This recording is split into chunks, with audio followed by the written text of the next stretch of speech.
எல்லாருக்கும் வணக்கம். ஒரு 910 நாட்களுக்கு மேல உங்க மண்ணுக்காக போராடி இருக்கீங்க. உங்க போராட்டத்தை பத்தி ராகுல் ஒரு நான் கேட்டேன். அந்த குழந்தையோட பேச்சு மனசுதான் செஞ்சிருச்சு. நீங்க எல்லாருக்கும் நான் நிற்பேன், தொடர்ந்து நிற்பேன் சொல்ல. உங்களை மாதிரி விவசாயிகளோட காலடி மண்ணை தொட்டு கும்பிட்டுதான் என்னோட பயணத்தை தொடங்கணும்னு ஒரு முடிவோட தான் இருந்தேன். அதுக்கு சரியான இடம் இதுதான் எனக்கு தோணுச்சு.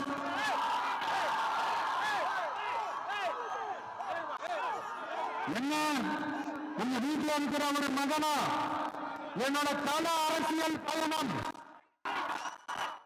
உங்களோட ஆசீர்வாதத்தோட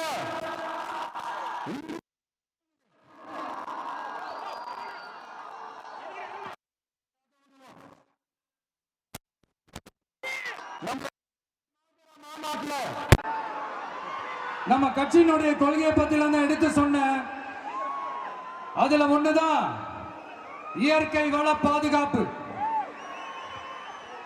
சூழலியல் மற்றும் காலநிலை நெருக்கடியை எதிர்கொள்ளக்கூடிய இயற்கைக்கு ஊறு விளைவிக்காத பகுதிசார் மாநில வளர்ச்சி பரவலாக்கம். இதான் நாம் அறிவிச்ச அந்த கொள்கை. இதான் நான் இங்க சொல்றதுக்கு காரணம் ஓட்டு அரசியலுக்காக இல்ல.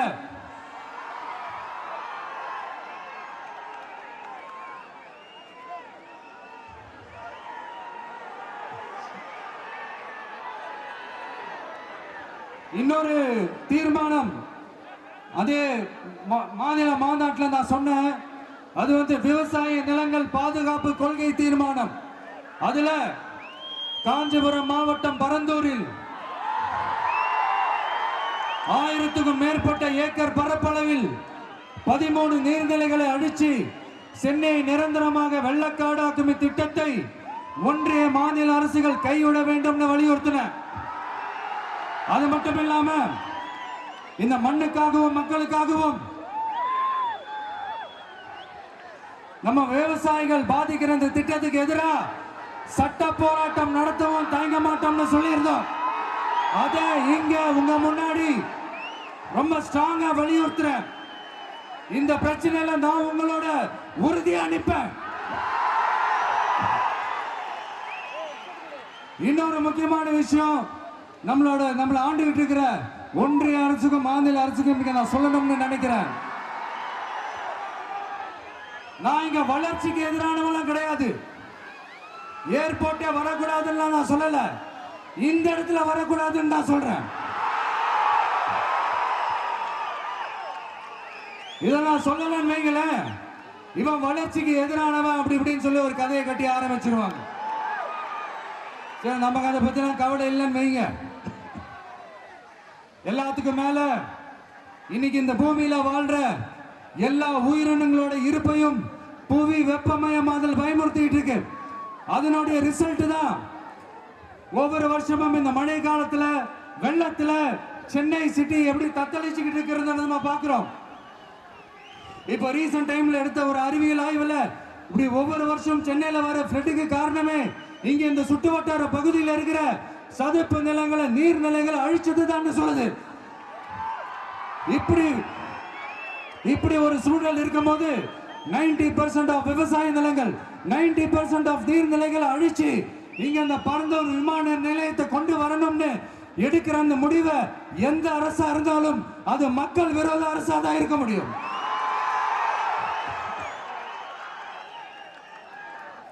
இப்ப சமீபத்தில் நம்ம அரிட்டாப்பட்டி பகுதியில் டங்ஸ்டன் சுரங்கம் அமைக்கிறதுக்கு தமிழக அரசு நான் மனப்பூர்வமாக வரவேற்கிறேன். ஆனா அதே நிலைப்பாட்டை தானே இங்க நம்ம பரந்தூர் பிரச்சனையில எடுக்கணும்.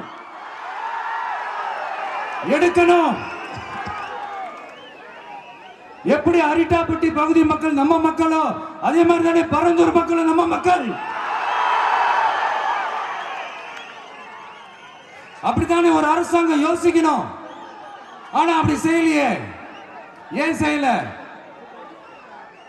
ஏன்னா இந்த விமான நிலையத்தையும் தாண்டி இந்த திட்டத்தில் அவங்களுக்கு ஏதோ ஒரு லாபம் இருக்குது.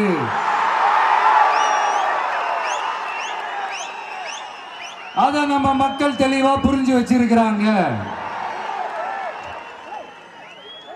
நம்மளுடைய ஆட்சியாளர்களுக்கு ஒரு சில கேள்விகள். நீங்க எதிர்கட்சியா இருக்கும் போது 8 வழிச்சாலையை எதிர்த்தீங்க, அந்த காட்டுப்பள்ளி துறைமுகத்தை எடுத்தீங்க. அதே தானே இங்கேயும், அதே நிலைப்பாடு தானே இங்கேயும் எடுக்கணும். அது எப்படி நீங்க எதிர்கட்சியா இருக்கும் போது விவசாயிகளுக்கு ஆதரவு, ஆளுங்கட்சியா இருக்கும் போது விவசாயிகளுக்கு எதிர்ப்பா? எனக்கு புரியலையே.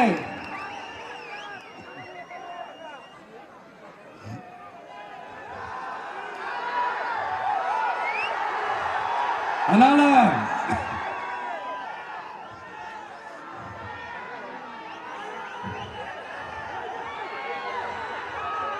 இனிமேலும் சொல்றேன், உங்க நாடகத்தெல்லாம் பார்த்துக்கிட்டு மக்கள் சும்மா இருக்க மாட்டாங்க. நீங்க உங்களோட வசதிக்காக அவங்களோட நிக்கிறதும் அவங்களோட நிக்காம இருக்கிறதும், நாடகம் ஆடுறதும் நாடகம் ஆடாம இருக்கிறதும், அது சரி. நம்புற மாதிரியே நாடகம் ஆடுறதுல தான் நீங்க கில்லாடிங்களாச்சு. அதையும் மீறி நம்ம விவசாயிங்க உங்க போராட்டத்துக்கு எதிராக போராடினாங்கன்னா பிரச்சனை தான். அதனால இனிமேல் உங்க நாடகத்தை பார்த்துக்கிட்டு மக்கள் சும்மா இருக்க மாட்டாங்க. உங்களோட இந்த விமான நிலையத்துக்காக நீங்க ஆய்வு செஞ்ச இடத்தை மறு ஆய்வு செய்யணும்னு ஒன்றிய அரசுக்கும் மாநில அரசுக்கும் நான் கேட்டுக்கிறேன். விவசாய நிலங்கள் இல்லாத இந்த பாதிப்புகள் குறைவா இருக்கிற இடங்களா பார்த்து உங்களுடைய விமான நிலையத்தை கொண்டு வாங்க. வளர்ச்சி தான் மக்களின் முன்னேற்றம். ஆனா அந்த வளர்ச்சின்ற பேர்ல நடக்கிற அழிவு மக்களை ரொம்பவே பாதிக்கும்.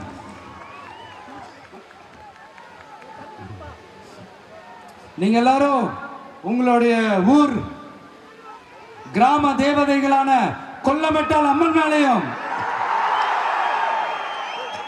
எல்லையம்மன் மேலையும்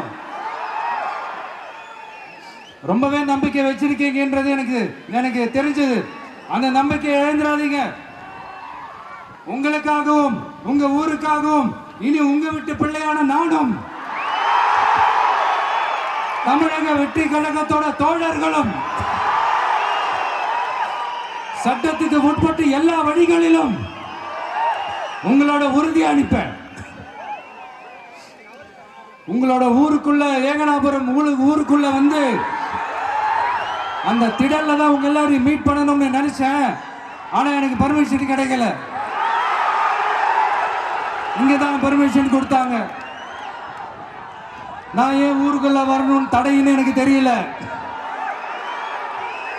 இப்படிதான் கொஞ்ச நாளைக்கு முன்னாடி நம்ம புள்ளிங்க ஒரு நோட்டீஸ் கொடுத்ததுக்கு தடை விதிச்சாங்க. ஒரு துண்டு சீட்டு நம்ம புள்ளிங்க கொடுத்ததுக்கு. அது ஏன்னு எனக்கு புரியல. அதனால கான்பிடண்டா இருங்க, நல்லதே நடக்கும், வெற்றி நிச்சயம். மீண்டும் சந்திக்கும் வரை நன்றி, வணக்கம்.